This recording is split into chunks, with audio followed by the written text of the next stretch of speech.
Hi, I'm Greg. And I'm Jason. And we're from virtualbikefitting.com. Today, we want to talk to you a little bit about cycling shoes.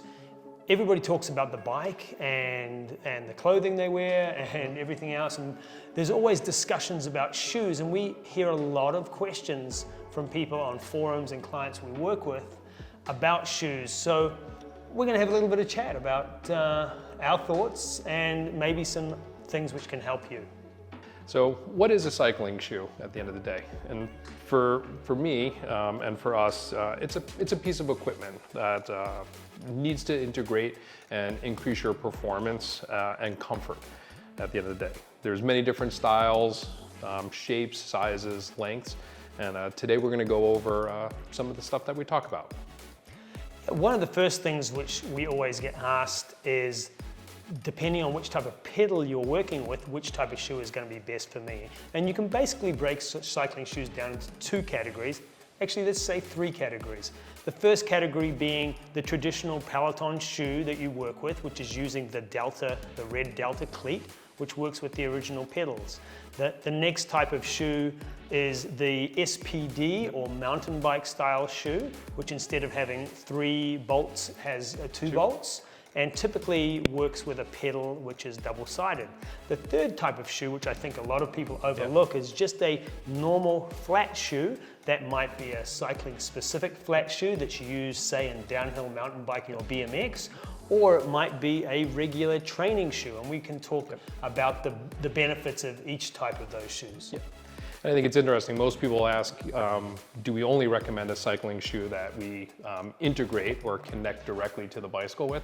And the answer is no. For lots of individuals, we want a flat style shoe with a big flat pedal with some integration with pins to really be able to pattern some of the push movements that we want to see on the bicycle. Yes, I think it's important that for somebody who is new to cycling, often the flat shoe and a flat pedal, a non-connected, so a non-clipped in pedal, is a better option as they learn the process of how their foot connects to the pedal in a non-mechanical way, so that they can feel and develop a great pedaling stroke. And we have another video talking about pedaling mechanics that you might want to check out if that's something you're interested in.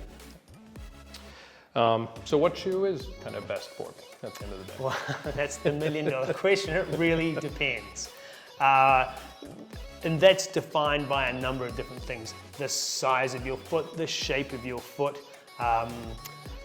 how well your foot is supported, because the human foot works completely differently when cycling than it does when walking. We don't have the same characteristics of normal human gait when we're riding a bicycle. In fact, at some level, we'd be better off not to have feet if we were cycling, because the foot tends to be the weak link in the chain. And we can certainly dive into that more deeply at a later stage. So tell me a little bit about one type that you have in your hand. So this shoe is a traditional 3-point or delta mechanism shoe. It uses a carbon sole. We're using a synthetic material upper, and it's very, very breathable. This particular shoe from Lake Cycling Shoes has a very porous forefoot to it, so it breathes very, very well. So sometimes in an indoor cycling environment where it's hot, maybe if you're cycling in a hot climate or you're cycling in a hot environment like an indoor cycling class, a shoe like this might be very appropriate for you because it helps your foot to breathe. One of the other characteristics of this shoe is it has a particularly wide forefoot. So for somebody who has a wide forefoot, this would be this would be a great shoe.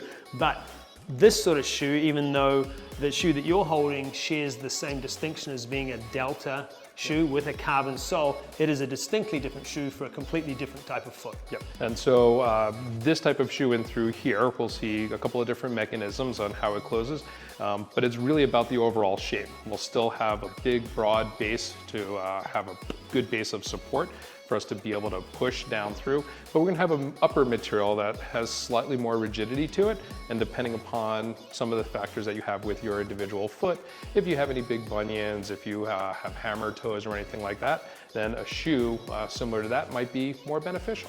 And we're gonna go over that later on in terms of what shoe will fit my foot best. So a lot of people ask Jason, will a cycling shoe help me cycle better? Yes and no. So it's a big question. So if the footwear is not appropriate, if it feels like it's squeezing your foot, then you're going to change how you work and how you move, and not in a beneficial way. A lot of things should come into play. It should put on your foot, and so initially you should feel some of that awareness and contact, but it should feel a lot like a sock, that when it's fitted well, it kind of disappears, you forget that it's on your foot. And if that's not the case, then the type of footwear you have needs to be modified. It's not appropriate. A great simple way for anybody to decide whether a shoe might be appropriate for them is to remove the insole from inside the shoe, taking out that foam lining, putting the foam lining on the ground and just putting your foot on top of it. That'll show you two things. It'll show you the length of the footbed within the shoe, and it'll also show you the width. Now, if you put that on the ground and put your foot on top of it, and you can no longer see anything under your foot, the shoe's probably a little too small for you. If you can still see some of the footbed around the outside of your foot, then that foot is probably in the ballpark. Yep. And so what we like to see is basically, I like to use almost like the width of my pinky at the end of the day, and I should see just about that over the toes at the end. Right. In terms of a length perspective, and from width, I just want to make sure that I'm not spilling over the sides. Mm-hmm. And when we do that in a seated or unweighted position, because the foot, when the foot has your body weight and force applied to it, most people's feet will lengthen and widen. And it's a common question we get asked where people will tell us, oh, I have a wide foot. And when we're in clinic and we measure feet, we actually find that the foot is not wide at all. It's just the mechanics of the foot collapsing, which makes you feel like your foot is wide. And then that requires the application of a device, either a drop-in footbed or depending on the functional nature of your foot, perhaps a custom or semi-custom orthosis inside the foot to support your foot, essentially filling the volume underneath your foot inside the shoe. Yeah, we want to bring the ground up to the foot, and so we want to make sure that you can feel it even and across, and then that allows us to be able to not have to search for what's going on. It makes it an easier connection.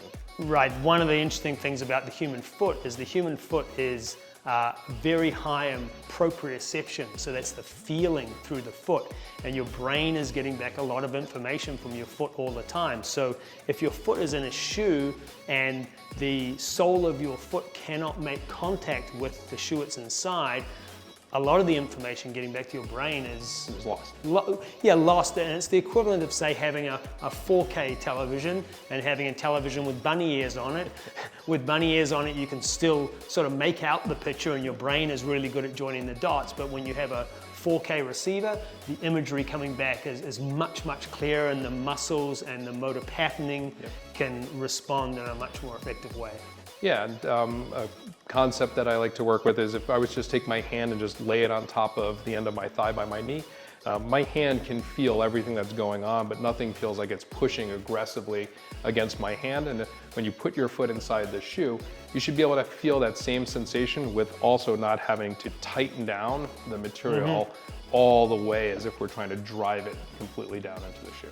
Yeah, a great resource for people is to check out our video on how you put a cycling shoe on. It seems very simple, but the number of people who don't put their footwear on correctly, and putting your footwear on incorrectly can have a huge input on the function of your foot.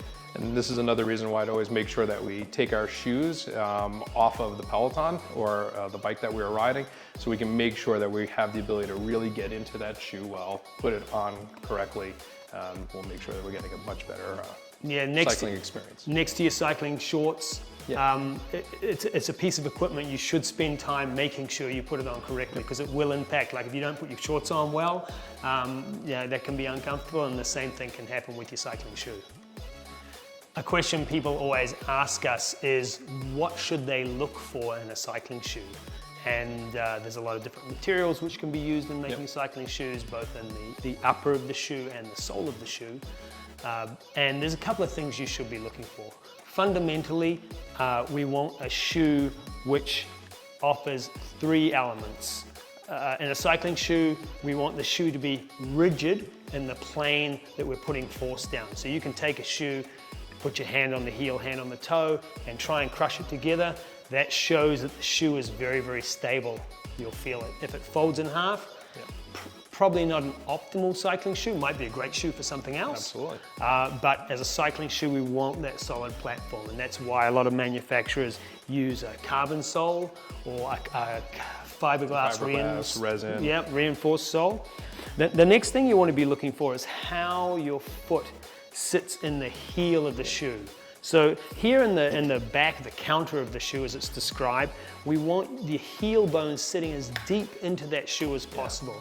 And we want this counter to support the heel bone. An easy way for you to test whether the shoe has a great counter is we basically take our finger and we push from the back. Is it stable in this direction?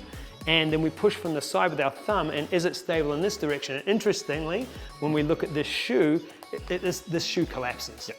So this particular shoe would not hold the heel very well in the rear shoe. And this is a very popular cycling shoe. So it's certainly very fashionable. Yep. It's a nice finish. It has the rigidity of the sole, but at one point here, it falls down. The other thing you should be looking at is how the shoe closes.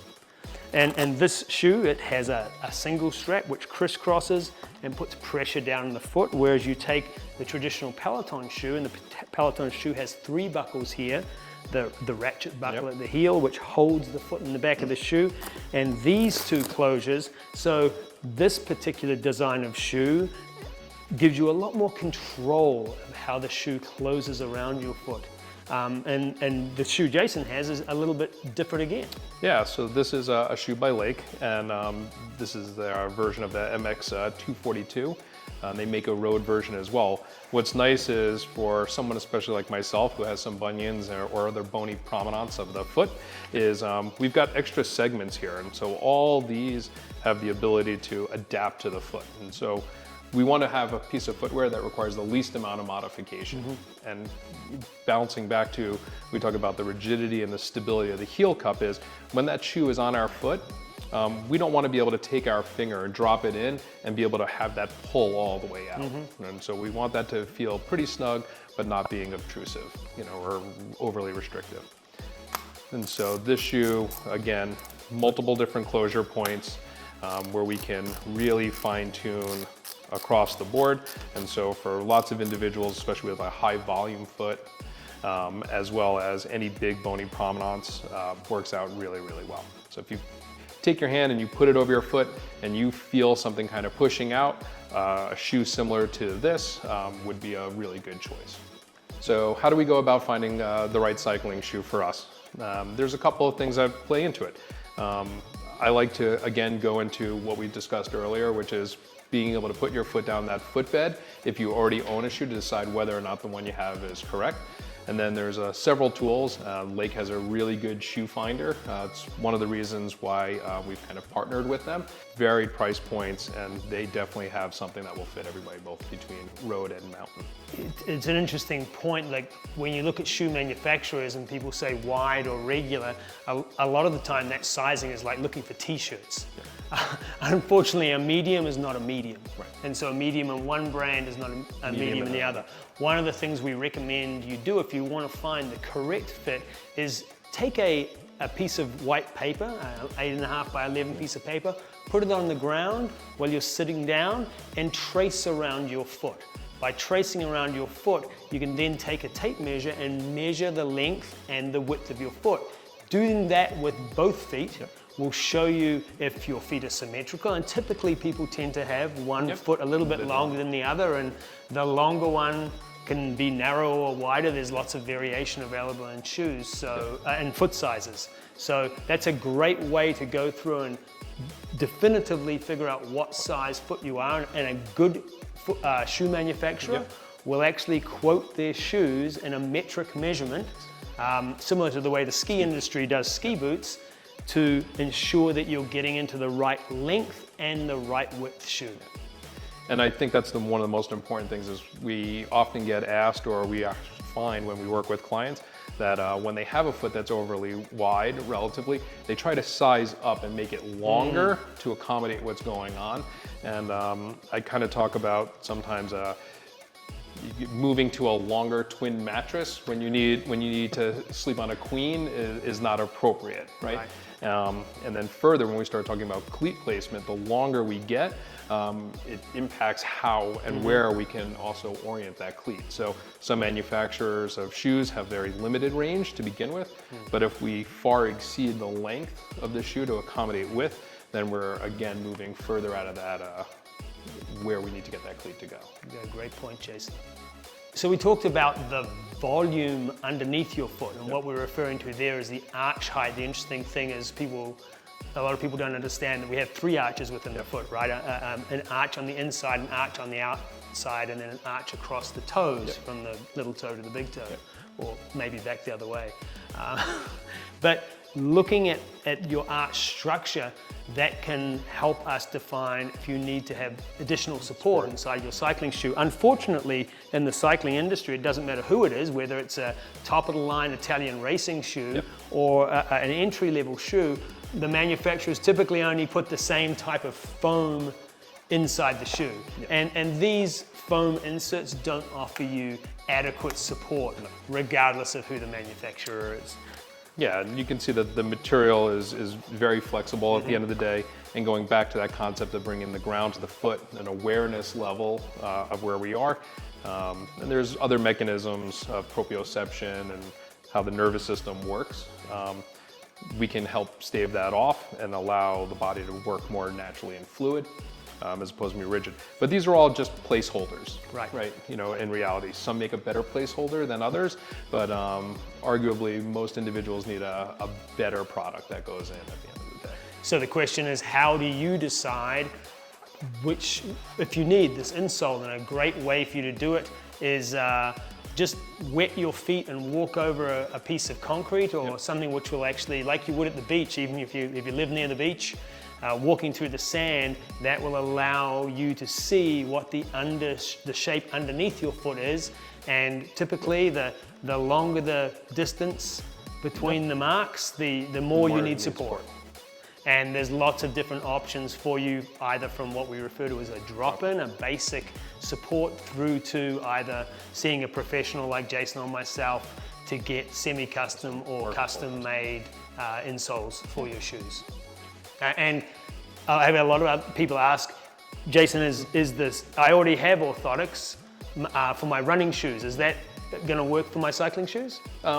It can, but the likelihood is probably not. So the volume or thickness of the materials that we use, and so in a rigid soled shoe or footwear, skate, ski, cycling shoe, I want to have a more fully rigid product that's in there so we can control and manipulate.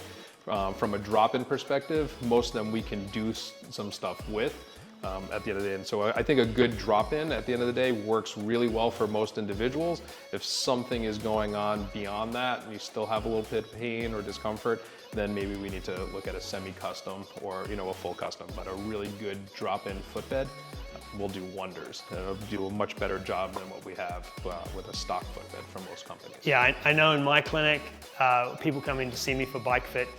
90% of the people I see require some sort of additional support within their cycling shoe for optimal foot function. Yeah, joint position dictates muscle function, and with everything we want to get everything to make you not have to work as hard to try to create stability and use your muscles to generate force and power to the pedals in terms of cycling. Not to try to spend extra energy trying to control movement. Yeah, because with cycling, because that force creation starts at the pedal, as the foot changes its angle, that is affecting everything up the chain, the mechanical chain, the kinematics of your lower leg. And so it's important that we get your foot in the correct position to ensure optimal biomechanics. Jason, I often hear people asking us about how long an indoor cycling shoe lasts. What's your take on that? So when we ride indoors, we put a lot more force into the shoe consistently because of the static nature of the bicycle not moving underneath us. And the fixed flywheel. Versus when we ride outdoors. The other consideration is because we're not dealing with elements, the shoe still breaks down over time because of sweat, salt, and other factors, but it doesn't visually appear that way. So we basically want to look at the same checkpoints that we've discussed earlier for how the shoe should fit well to make sure that it's consistently fitting well. And if any of those parameters are losing themselves, then we need to consider getting new shoes. I think, yeah, there's riding indoors as opposed to outdoors. The evaporation of moisture within the shoe is much less indoors, even if we have a great fan going, etc. So the sweat and the moisture can actually break down a shoe, you know, faster, one could argue. Outside we've got sun, we've got dirt, possibly. But indoors, you know, we end up sometimes with those shoes being wet and not drying out in the same way. So it is something like any piece of equipment in sports or anything, whether it be your car, you want to check. You want to go through the process. Are my cleats wearing? Are my cleats maintaining their position? You can reference our cleat positioning video that we've done previously about some tips on how to ensure that those cleats stay in the right position. You know, is the heel counter breaking down? Is my insole breaking down? Do I need to have this replaced? Sometimes, for people, if the shoe is in great condition, you might actually just upgrade the insole, and that will bring your shoe back to feeling like it's not a new shoe, but certainly better than it was. Yeah, and that's a good onset point where if all of a sudden things have been feeling good, you know that you're in the right piece of footwear, the cleats have been set up appropriately if you're using a connected system, whether it's SPD or Look or Shimano, at the end of the day, or Delta, but all of a sudden you start to develop some discomfort, that's a really good sign to check what's going on with the footbed. In addition to the cleat placement that's on the bottom of the shoe, did the counter wear out? Has the Velcro worn out and is no longer able to meet that connection that we want to feel out of the foot? If you feel like you all of a sudden have to start tightening the shoe down at a much greater rate than you had to in the past, then there's probably the shoe is broken down or something else has significantly changed and you should get evaluated again. And I think we see that particularly with lower cost shoes is, you know, the way you make a lower cost shoe is you use cheaper materials, and cheaper materials will break down faster. I sort of see cycling shoes as a real investment in my biomechanics and the health of my feet. So I'm willing to spend a little bit more on a cycling shoe to ensure I really maintain a piece of my body which is vitally important and we take for granted until you can't use it. Yeah, and so when we talk with our outdoor cyclists, no different than our indoor cyclists, if we had to spend the money somewhere, it's going to be in the footwear, and then the pedal system itself, as long as it's compatible with the system that we're using for the shoe, can be there. I'd rather see you spend the money on the shoe because that's our contact point, rather than the product that's on the bicycle. It brings up an interesting point. A lot of people we hear talking about having foot pain on the bicycle. Plantar fascia is something which always pops up. What could be a cause of that in the shoe? So the shoe itself can be too narrow for the foot, and so when we talked about those 3 arches, I talk about that transverse arch that you did is like, just think about the concept of putting your hand over a ball or over your other fist. This is that transverse arch. If that foot becomes more cupped, we have to do weird things like claw our toes, dig them in to try to create some stability, and then our calves are working a lot harder, and the fascia of the bottom of our foot, the tendons and ligaments, just want to seize and tighten up. And a lot of times we think our foot swells a lot, but really what we're doing is just creating more time under tension. Like just trying to sit here like this, my hand's going to be in pain even though it's out in the air with nothing impacting it. If I push on it even more, then that level of discomfort increases significantly. And sometimes that plantar fascia pain or that pain through the bottom of the foot can actually be caused by an incorrect bike position, by the seat being too high, that you're overextending and that tension through the leg is being transferred through the foot. Everywhere through the limb, you're trying to find stability by creating tension. So there's a number of different things which could drive that. Certainly the footbed inside the shoe, trying to make sure that your foot is correctly supported. is another thing I'd consider if you were experiencing foot pain of that nature. Yeah, and for a lot of people, I would say pull out your footbed and take a look. If you see like deep claw marks at the toes, especially the big toe, then we should take a look at probably a drop-in footbed, or there might be something that's going on with the rest of the position as well. That's a really good telltale sign. Yeah, and really at that point, you should be seeking the help of a professional in your area to really take a look at your feet, understand what's going on with them, and maybe make a more professional intervention. Yeah, but we can also do that, in a virtual setting with you. If the saddle position creates an overextension of the leg, we can't get those hamstrings and the glutes to fire the way that we want because of the foot position, as we're trying to offload what's going on inside of the cycling shoe. And I think there's a couple of different steps that are in between. First is a consultation. I think we can solve a lot of things by advising on proper footwear, being able to evaluate that, and if it falls outside of what can be done virtually, then we do have resources, throughout the US that we can send you to as well. And Europe. And Europe. When we entered the indoor cycling market, we were always looking for better solutions to problems people were having. And one of those problems we saw was with footwear. So we were trying to find what is the optimal shoe, what is always a better shoe. I think there's always got to be good, better, and best. I think that's a natural thing.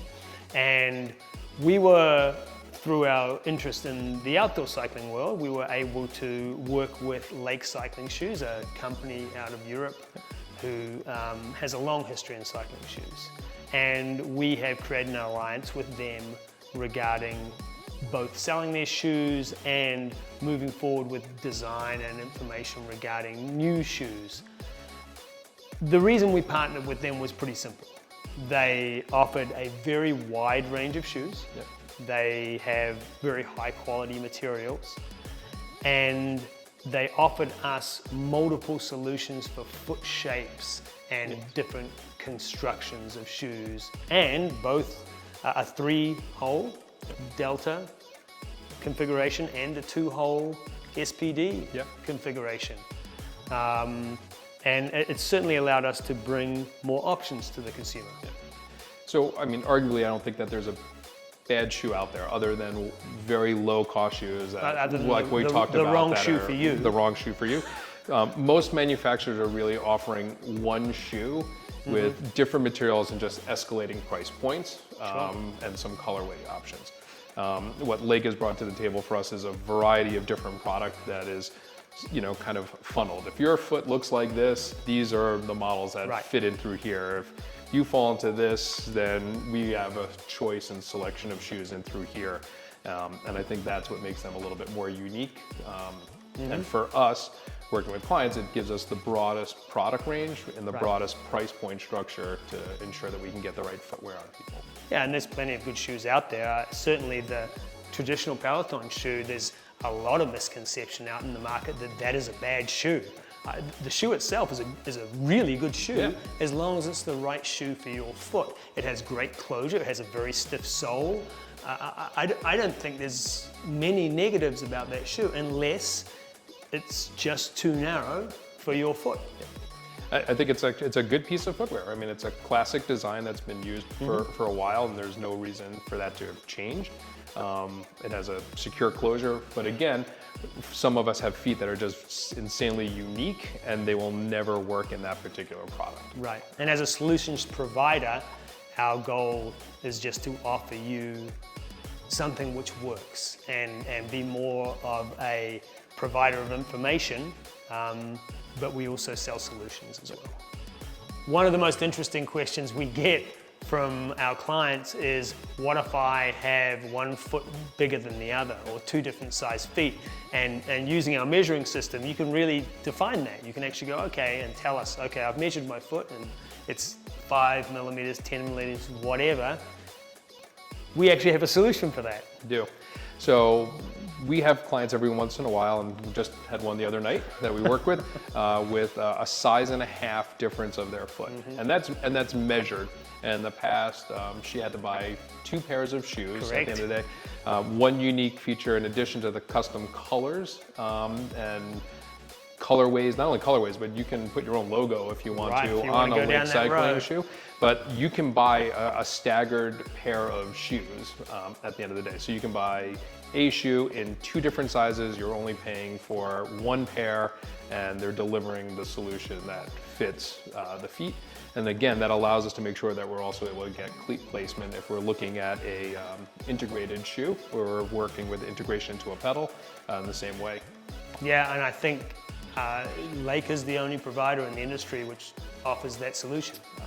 I don't know if I know of another one. So if you have 2 different size feet, we can fix that too.